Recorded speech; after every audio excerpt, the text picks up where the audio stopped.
Hey everybody, here Lazy Gimmicks. Hi, I'm Lazy Good. We're gonna do chapter 3 of the last song by Nicholas Sparks, and we're on chapter 3, Ronnie.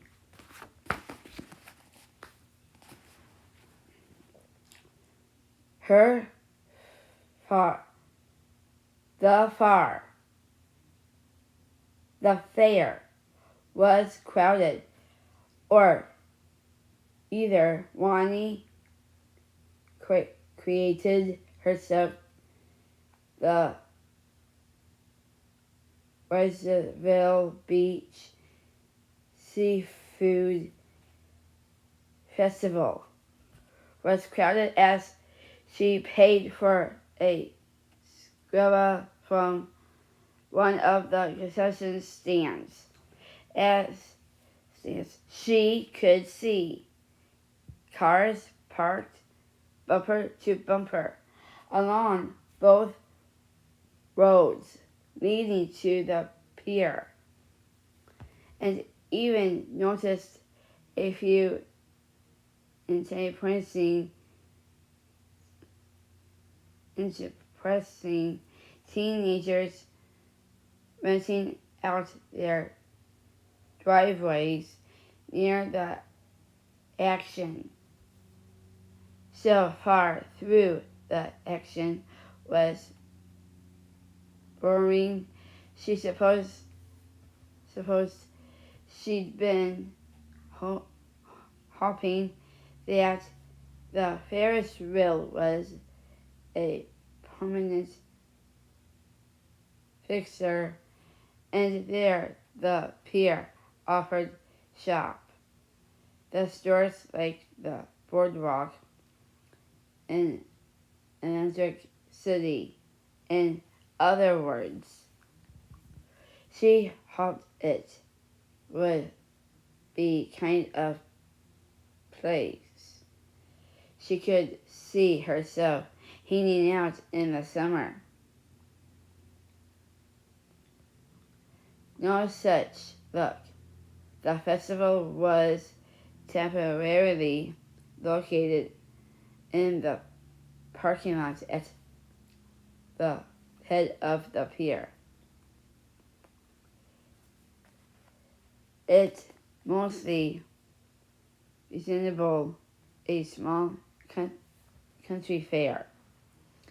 The walkie rides were part of the traveling carnival, and the parking lot was lined with overpriced games, booths, and greasy food concessions. The whole place was kind of gross. Not that anyone else seemed to share her option. The place was packed. Old and young families, groups of middle schoolers, ordinary one another. No matter which way she went, she always seemed to be fighting against the tide of sweaty bodies. Big sweaty bodies, two of whom was squeezing her between them. As the crowd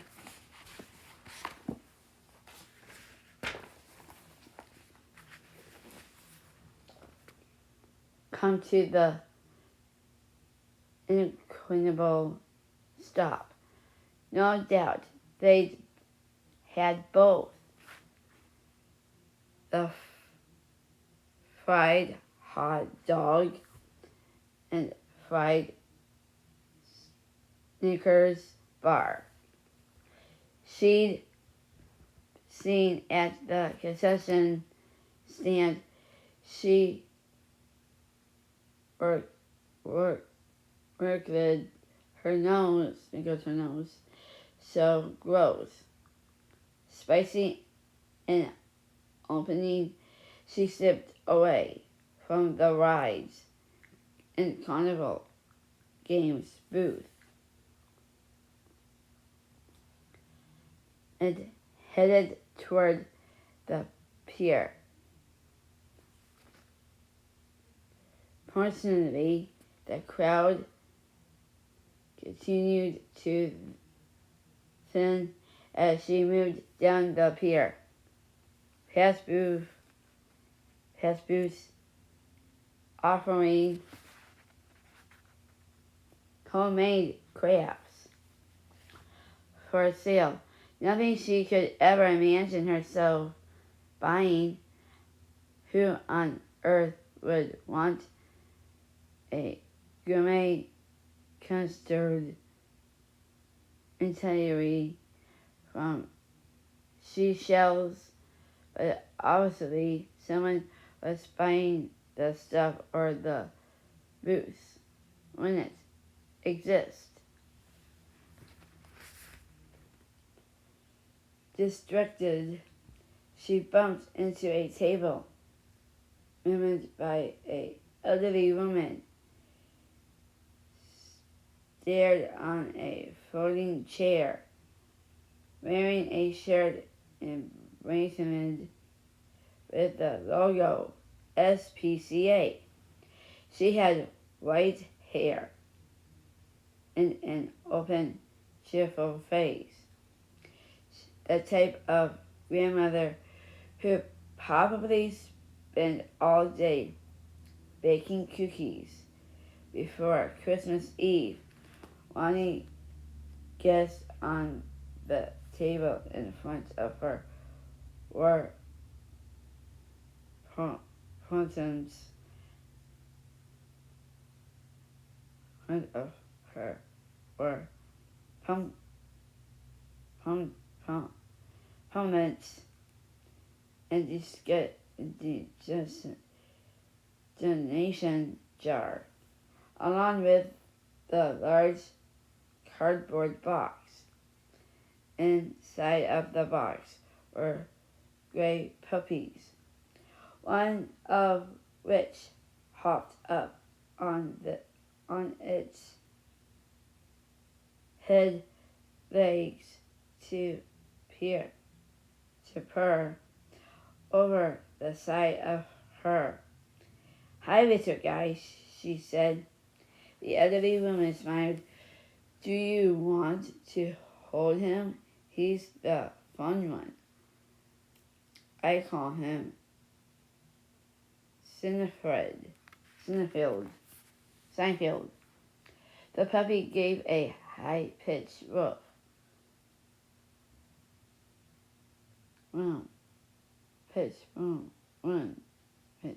Why? No, that's okay.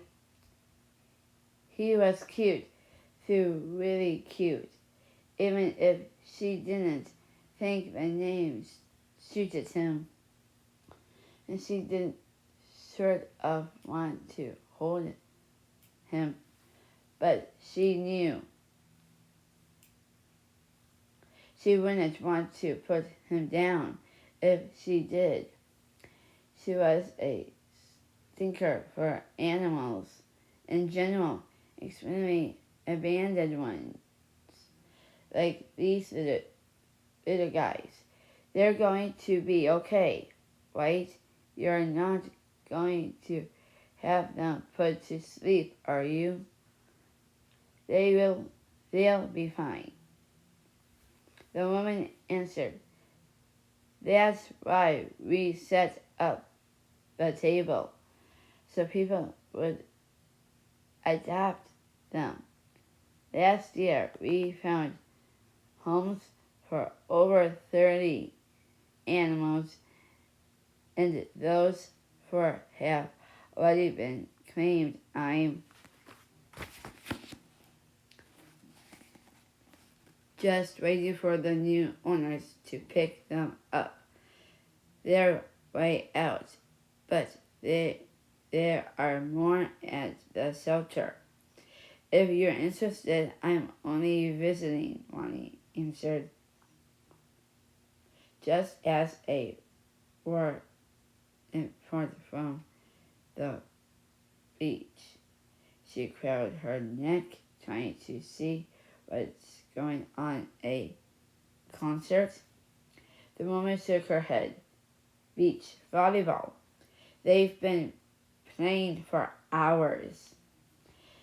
Some kind of tournament. You should go watch.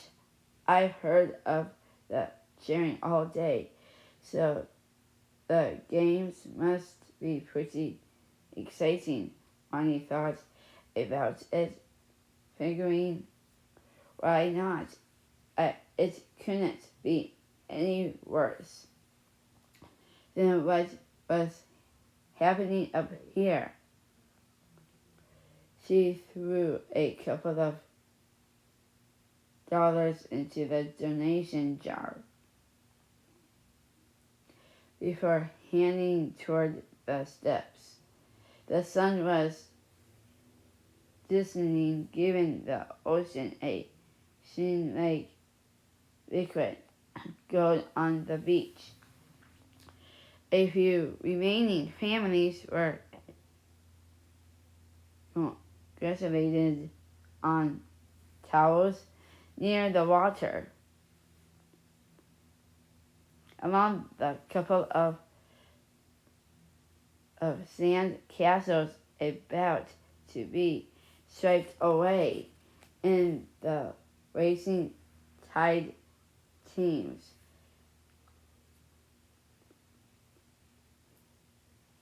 Dirted in and out, hanging for curbs. It didn't take long to reach the source of the action as she inched her way to the edge of the court. She noticed there was other gals in the audience, seemed fixated on the two players. On the right, no surprises. There, the two guys, her age, older, were the kind that her friend Kava wonderingly described as eye candy through. Neither of them was exactly Ronnie's type. It was impossible not to imagine their lanky, muscular physicals, and the fluid way they moved through the sand.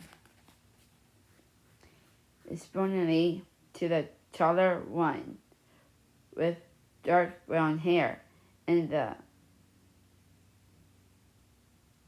randomly bachelor on his waist. Kayla would have definitely zeroed in on him.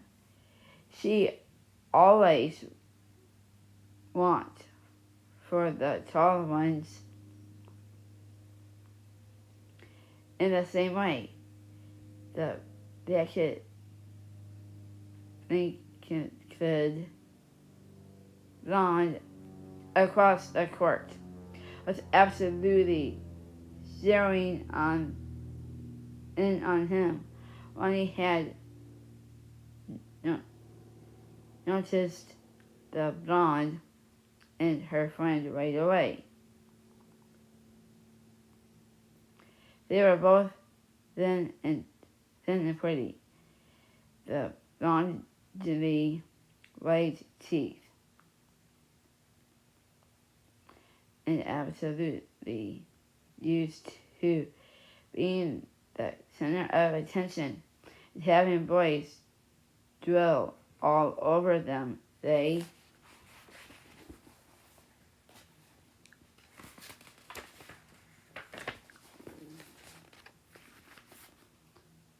held themselves apart from the crowd and cheered directly, probably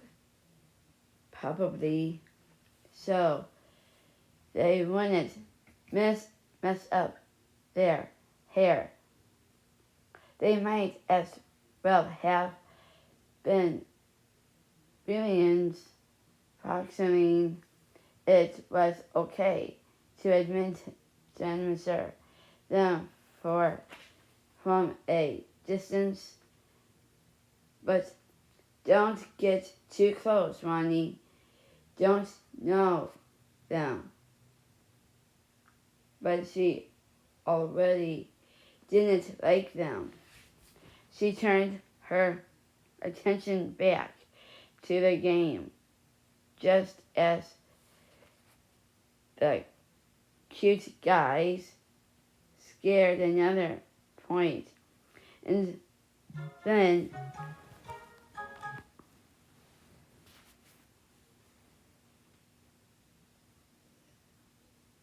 game's just the cute guys get another point.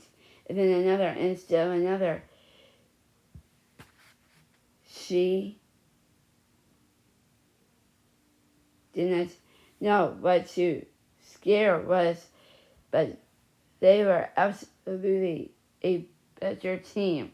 And yet, as she watched, the enemy began to root for the other guys. It had less to do with the fact that she always rooted for the underdog, which she did, and more to do with the fact that the winner reminded her of the private school type. She sometimes wanted to at clubs, the Upper East Side boys from Dalton to Berkeley, who thought they were better than everyone else, simply because their dads were investment brokers. She'd seen enough of the so-called privileged crowd to recognize the member when she saw one, and she bet her life that those two were definitely part of the popular crowd. Around here, her suspicious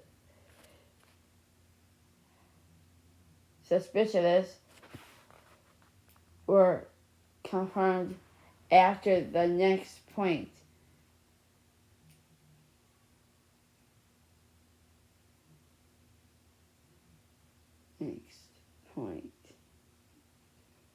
Part of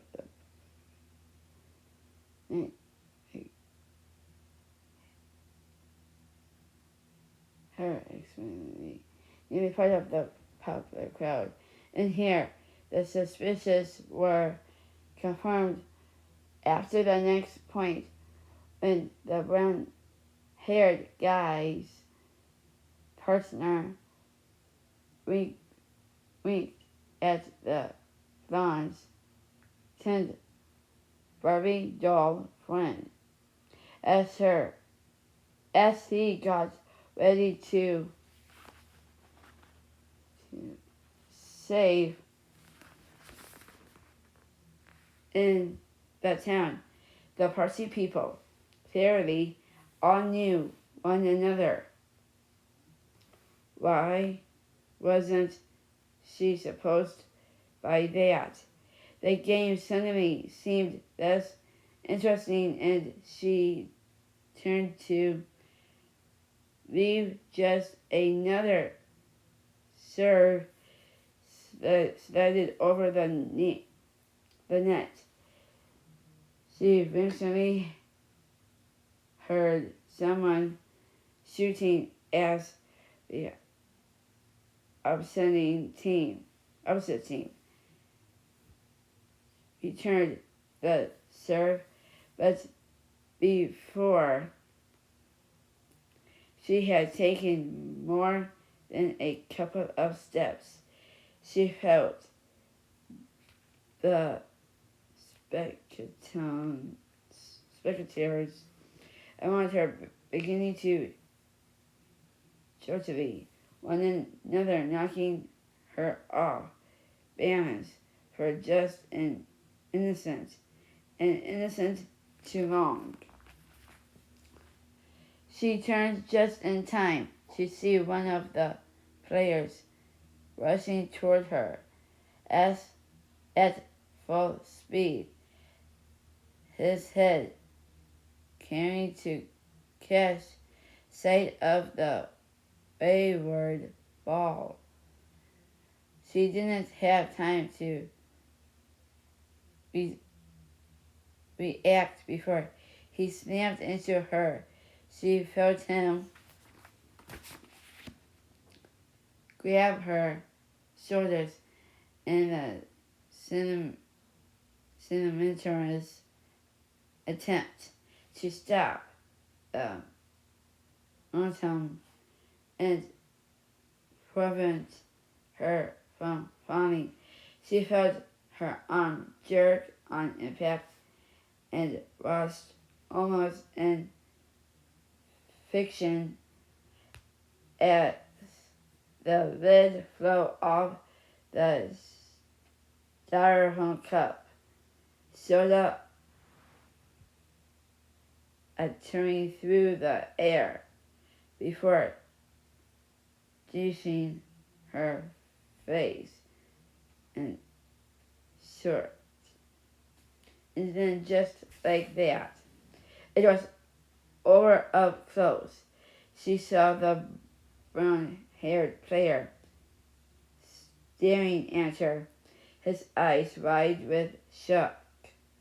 "Are you okay?" he panted. She could feel the soda dripping down on her face and soaking through her shirt. Eventually, she heard someone in the crowd begin to laugh, and why shouldn't someone laugh? It had been just a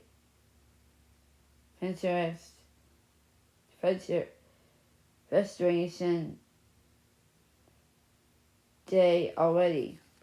"I'm fine," she snapped. "Are you sure?" The guys gasped.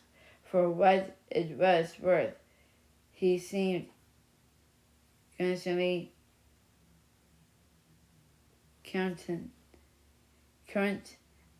"I ran into you kind of hard.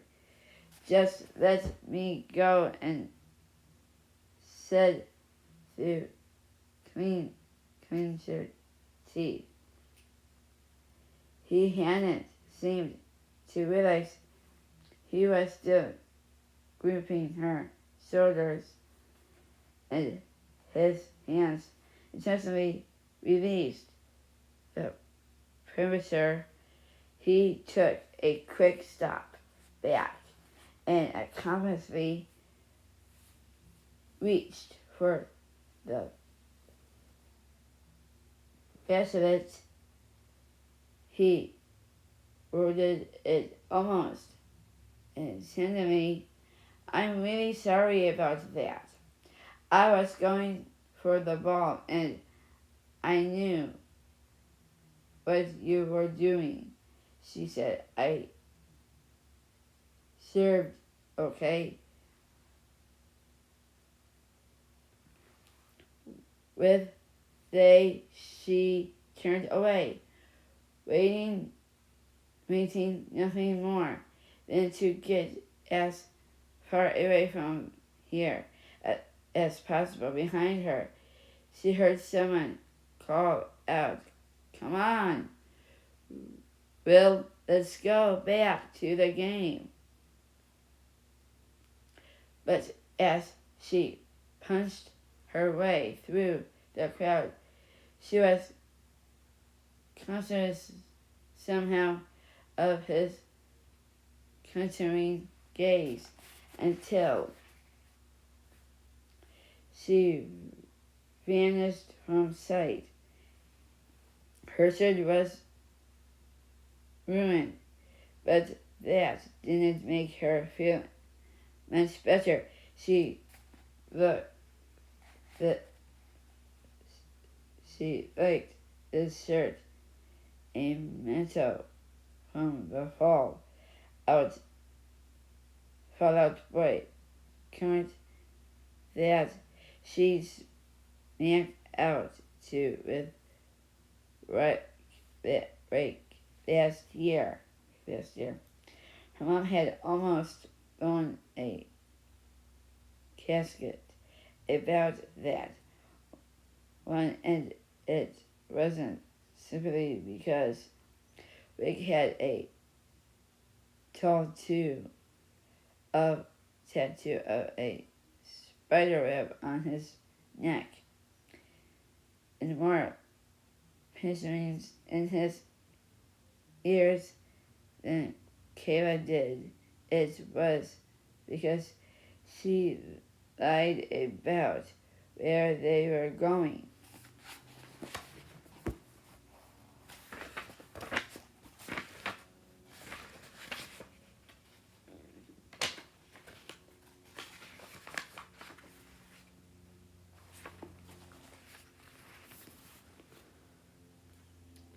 And she hadn't made it home until the following afternoon, since they'd ended up crashing at Rick's brother's place in Philadelphia.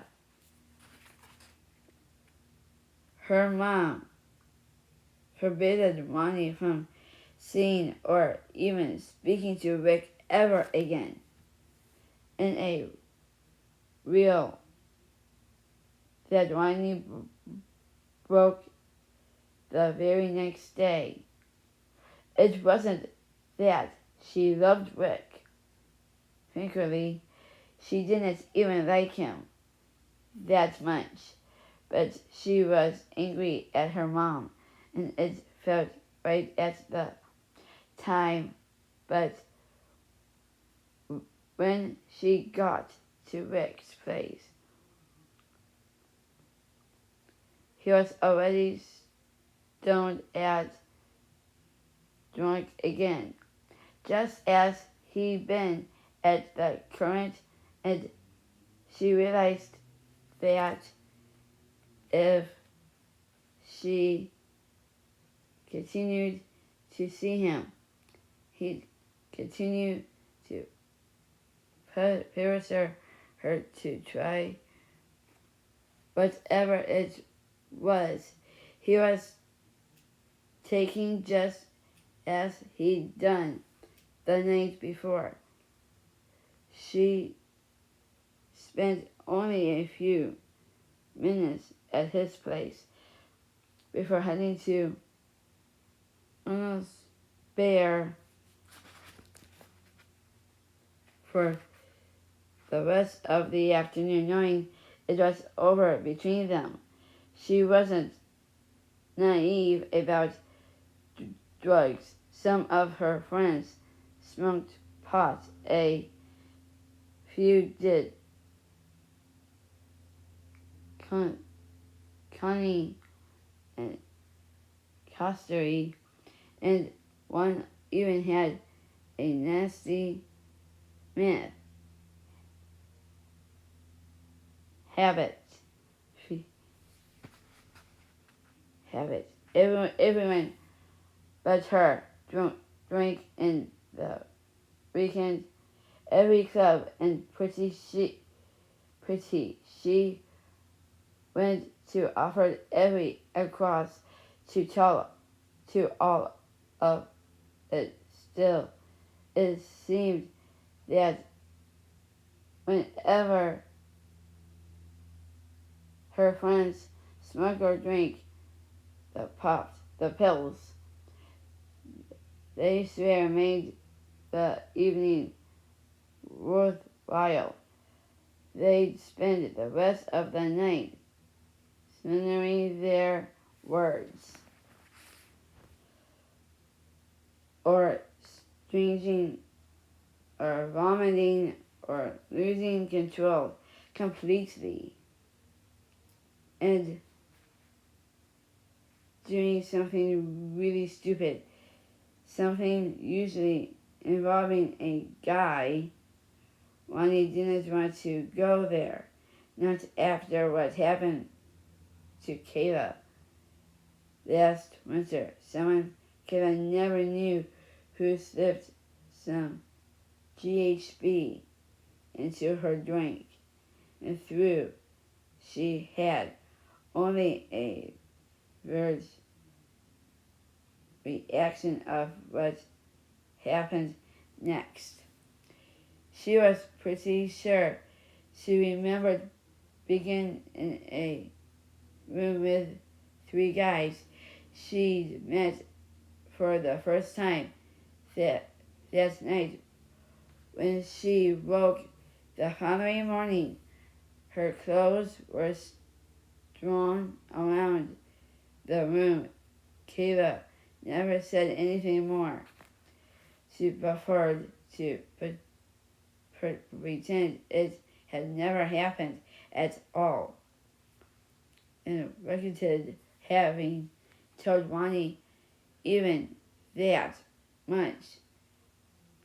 But it wasn't hard to continue to dodge. When she reached the pier, Ronnie set down her half-empty drink cup and dipped functionally at her shirt with her wet napkin. It seemed to be working, but the napkin was disgorging into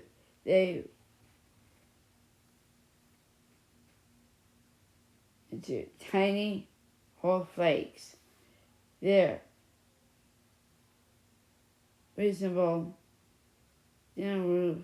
great. She was to trust the guy had reminded into someone else. She was only there for, 10 minutes?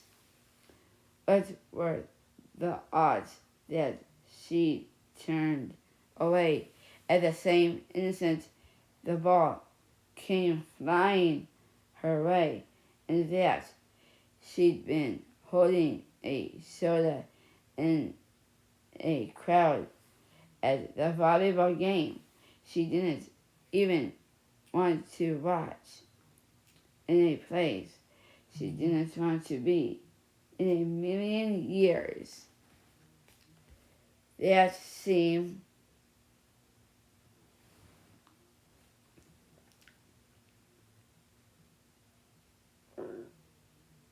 it seemed probably never happened again like that. She should have bought a lottery ticket, and then was the guy who did it, brown-haired, brown-eyed, cute guy up close. She reached. He was way better looking than cute, especially when he got the expression of concern. He might have been part of the popular crowd, but in the noises their eyes had met, she had the stranger sense that he was as real as they come.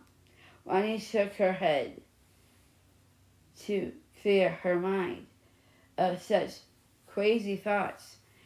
Clearly, the sun was affecting her brain.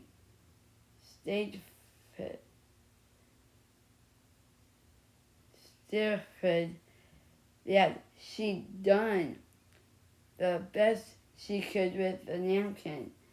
She picked up the cup of soda and planned to throw the rest away. But as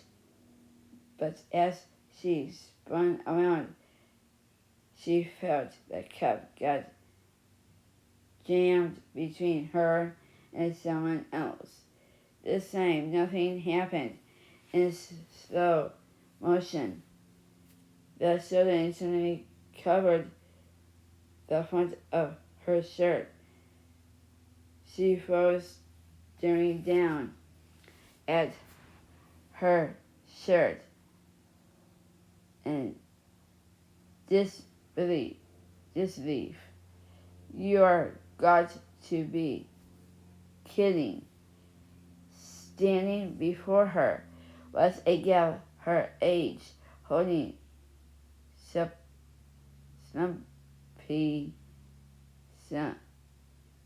singularly as suppose as she was dressed in black, all hair streaming her dark hair hang on enemy curls forming her face like Kayla. She had a latest half of dozen pinions in each ear, highlighted with a couple of minister skills that dragged from her earlobes, and her dark eyes, shadow and eyelash, gave her an almost feral appearance as the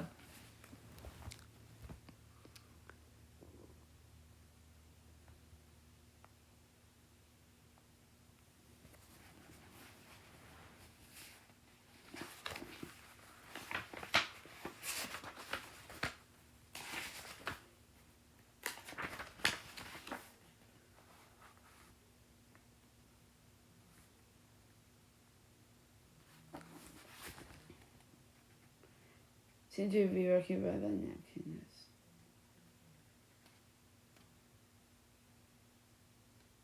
Appearance as the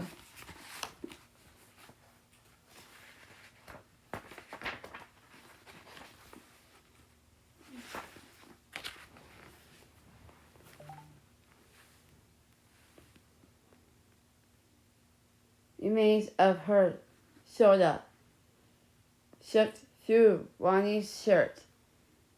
God, looking, Chuck mentioned with her suppy toward the sputtering stone brown sucks being new, she said. You think?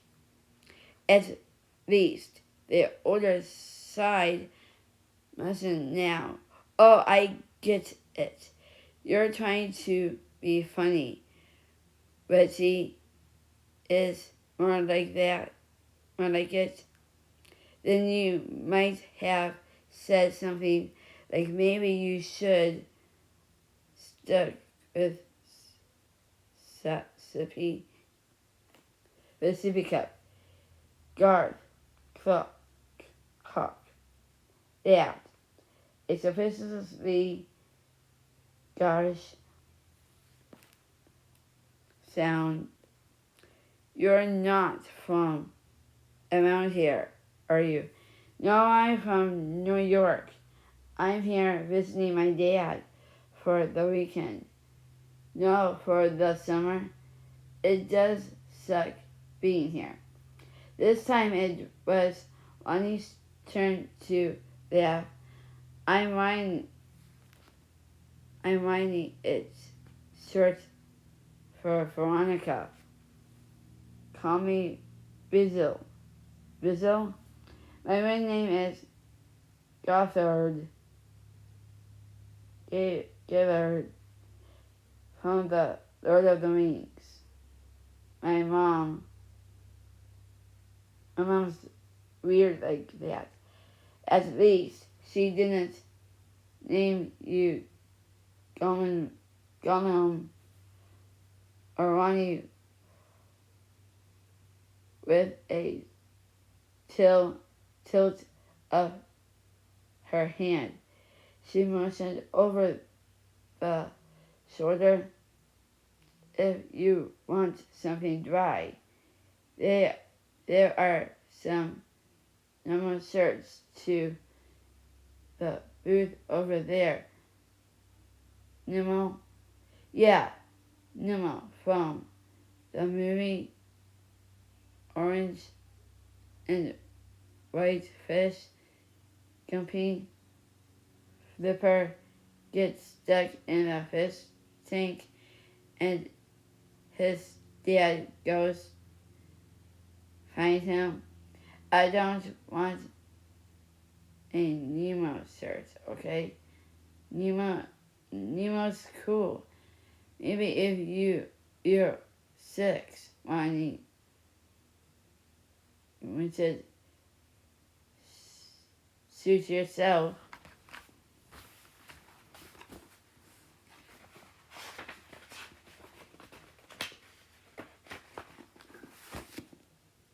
Before Ronnie could reply, she spent those 3 guys pushed their way through the parenting mop.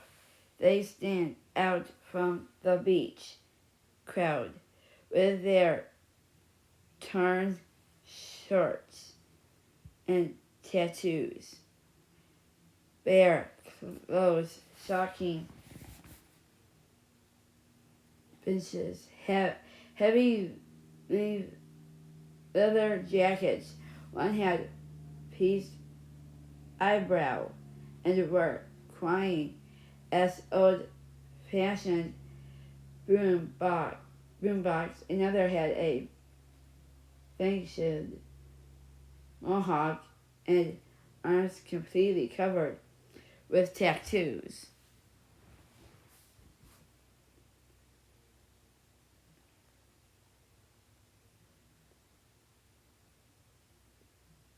Covered with tattoos.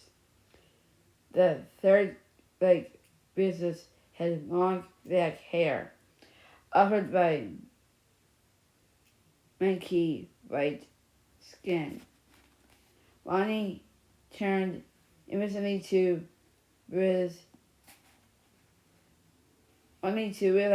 that these was gone in her place.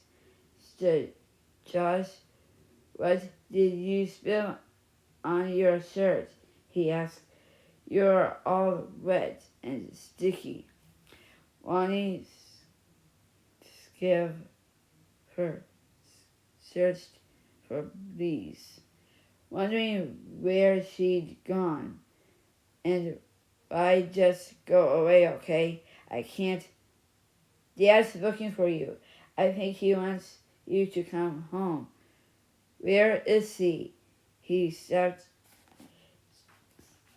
to go to the bathroom, but he should be here any minute.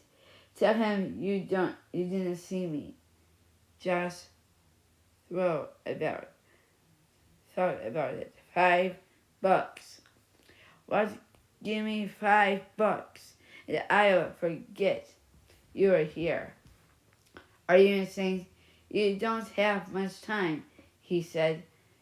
Now it's $10 over Josh's head. She spotted her dad searching the crowd around him. Inadvertently, she ducked, knowing there was no way she could sneak past him. She glanced at her brother, the back mirror, who absolutely realized it as well. He was cute, and she loved him, and she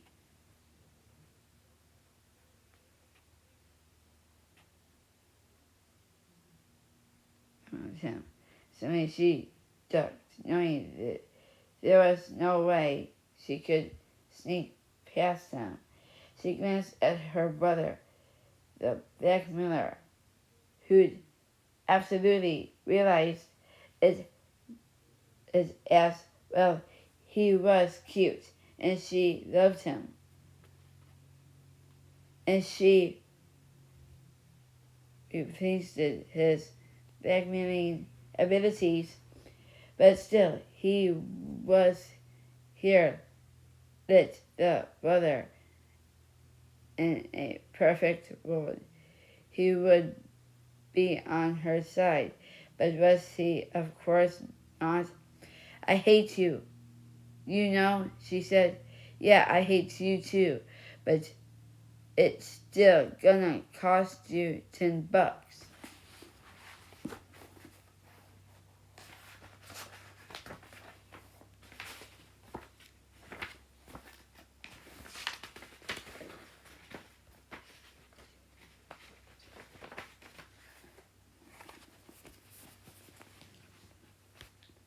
How about 5? You missed your chance, but your secret will be safe with me. Her dad still hadn't seen them, but he was getting closer. Fine, she hissed, jamming through her pockets. She passed over a completed bill and just pocketed the money, glittering over her shoulder. From side to side, and she ducked around the booth,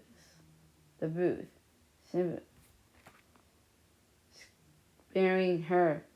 These was leaning against the side of the booth, smoking a corneried cigarette. She smoked problems with her dad. How do I get out of here? That's up to you, Lee shrugged. But how?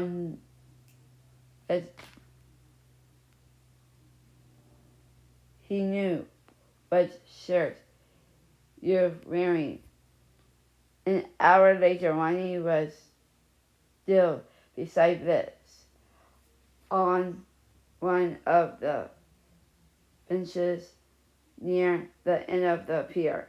Still bored, but not quite as bored as she'd been before. These turned out to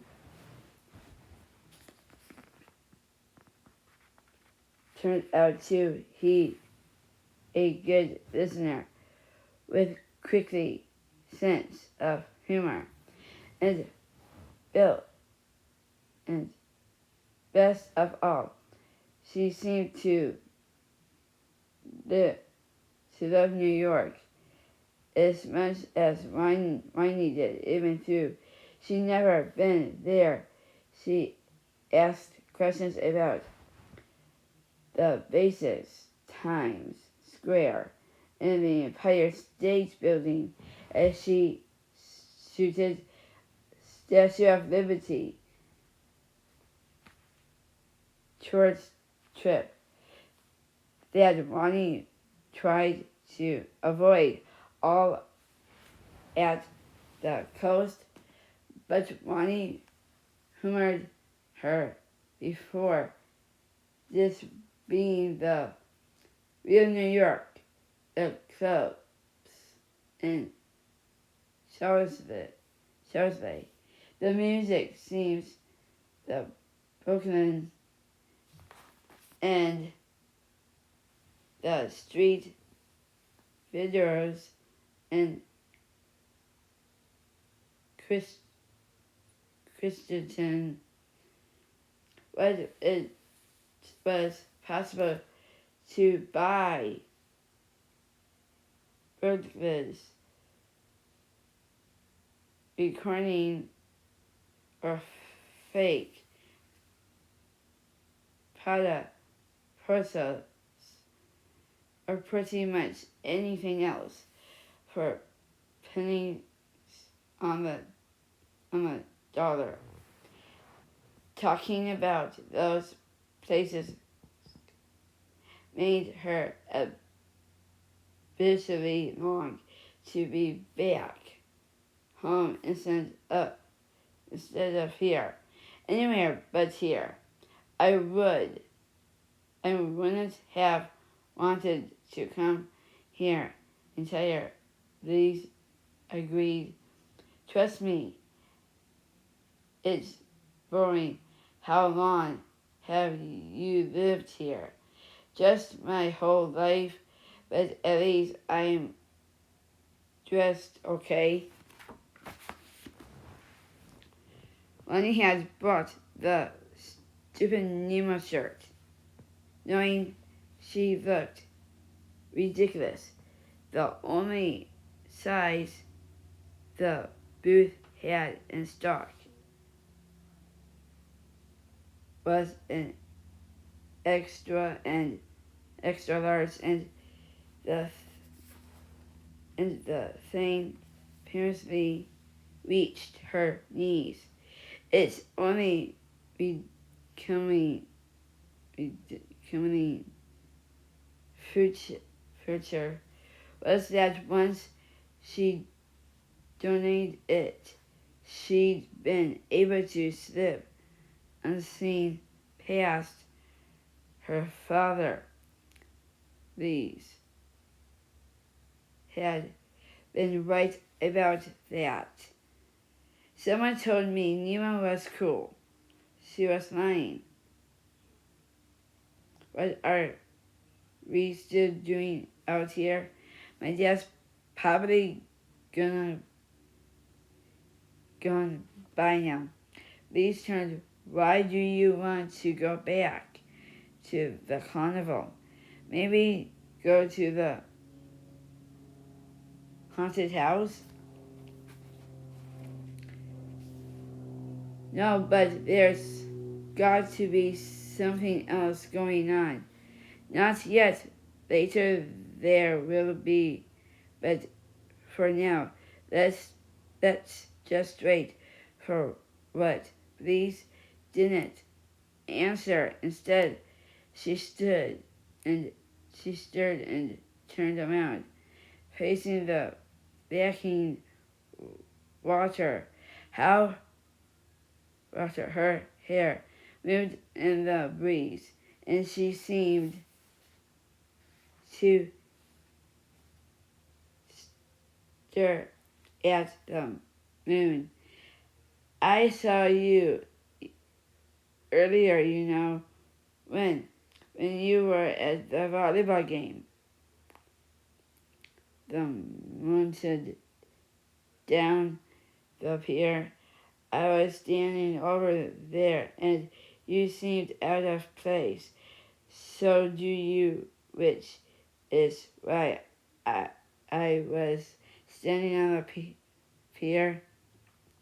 She hopped onto the railing and took a seat facing Ronnie.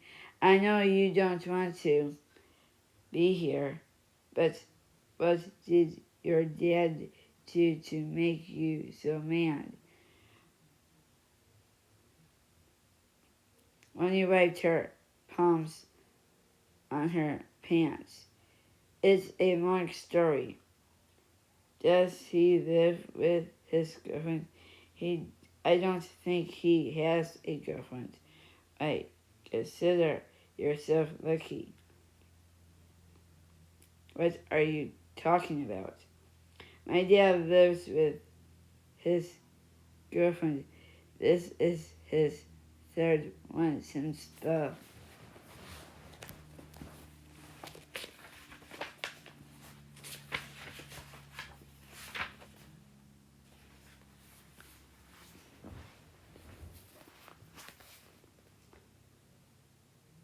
divorce. By the way, is she the worst by far? She's only a few years older than I am, and she dresses like a stripper. For all I know, she was a stripper. It makes me sick every time I have to go there. It's like she doesn't know how to act around me. 1 minute, she tries to give me advice like she's my mom, and the next minute, she's trying to be my best friend. I hate her. And you live with your mom? Yeah, but now she has a boyfriend and he's at the house all the time, and he's a loser too. He worries this ridiculous tempe because he went built when he was 20 or something, and he's always telling me that I want to think about giving college a try, like I care. What he thinks, it's just all scoured up, you know. Before Ronnie could answer, Lise jumped back down. Come, I think they're going ready to start. You've got to see this. Ronnie followed Lise back up the pier toward the crowd, stumbling what seemed to be the street show. Certain and realized that the performers were the three circus guys she'd spotted earlier. Two of them were back dancing to music blaring from the boombox, while the one with long black hair stood in the corner, judging what, juggling, and simply hold the ball, rooting it between his fingers or rolling it across the back of his hand, or up one arm and down the other twins. He closed his first over the fireball, nearly extinguishing it, only to move his hand, allowing the flames to escape out of the tiny opening near his thumb. Do you know him? Ronnie said. Reese nodded. That's Marcus. Is he wearing some sort of protective costume on his hands? No. Doesn't it hurt? Not if you holding the fireball right. It's awesome too, isn't it? When he had to agree. Marcus exchanged two of the balls and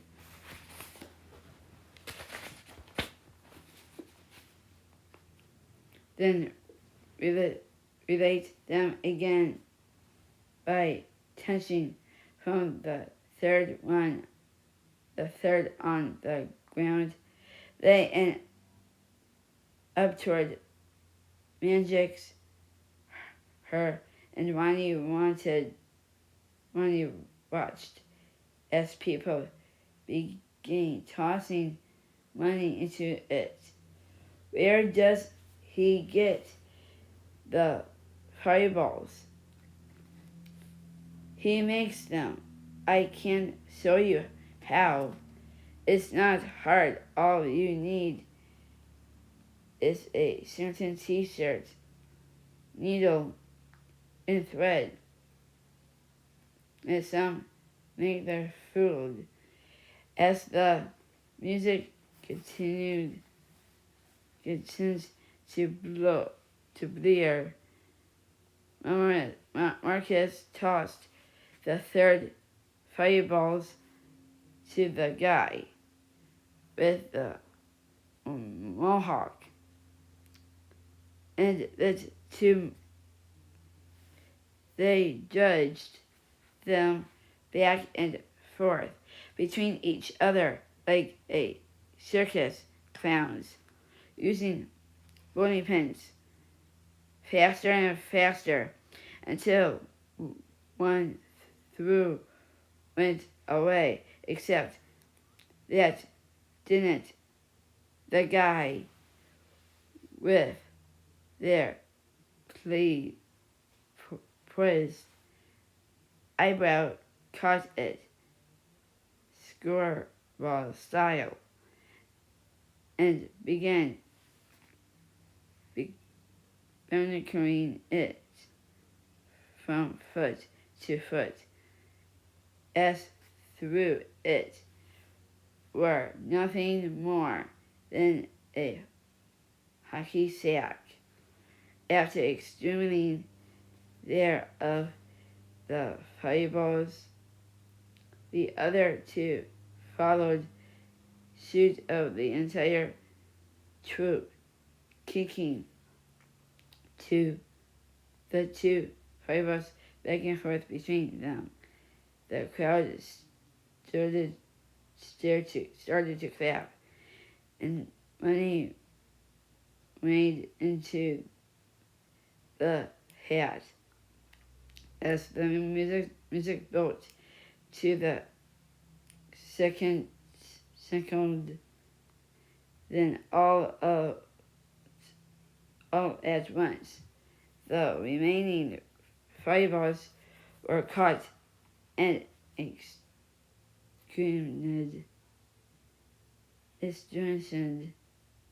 similarly as the song thundered to a close. Ronnie had to admit she'd never seen anything like it. Marcus would walked over to Lise and folded her into a long, lingering kiss that seemed worthy and paraded in public. He opened his eyes slowly, staring right at Ronnie, before he pushed these away. "Who's that?" he asked, answering in Ronnie's direction. "That's Ronnie," Lise said. "She's from New York. I just met her." Mohawk,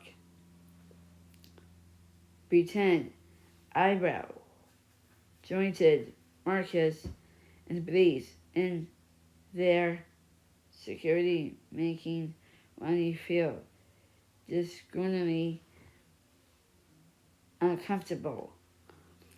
"New York, huh?" Marcus asked, pulling a lighter from his pocket and ignoring one of the fireballs he had, the flaming herb mountainous between his thumb and forefinger, making Ronnie wonder again how he could do that without getting burned. "Do you like fire?" he called out.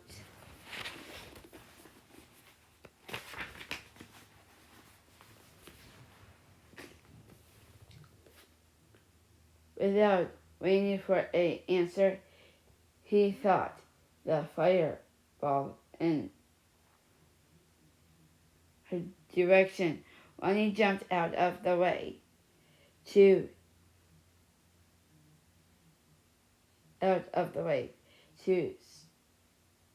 started to respond.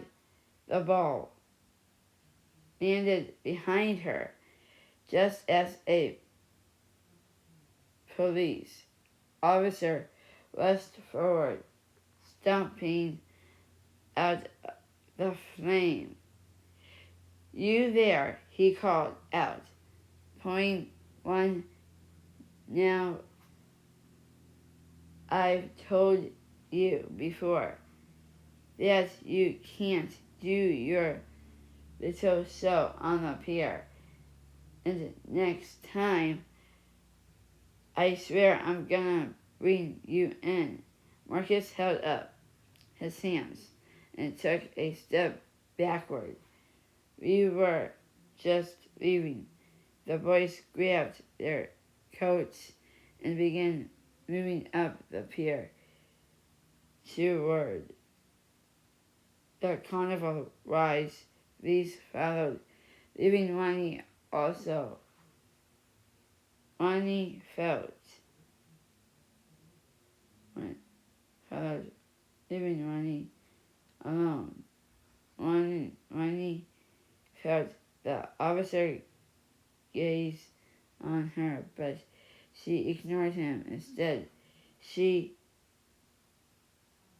harassed only briefly before going after them. Thank you to come to Basic Good Books. If you are new, welcome in. We have a lot more subscribers now, so that you get all still subscribe, comment, like, share, you like, click the notification bell, click the subscribe button, and just remember, you're loved by the Lord and loved by our book family here at Basic Good Books. Thank you, and look forward for next week's book club book again of the last song. Thank you. Peace out, my peeps.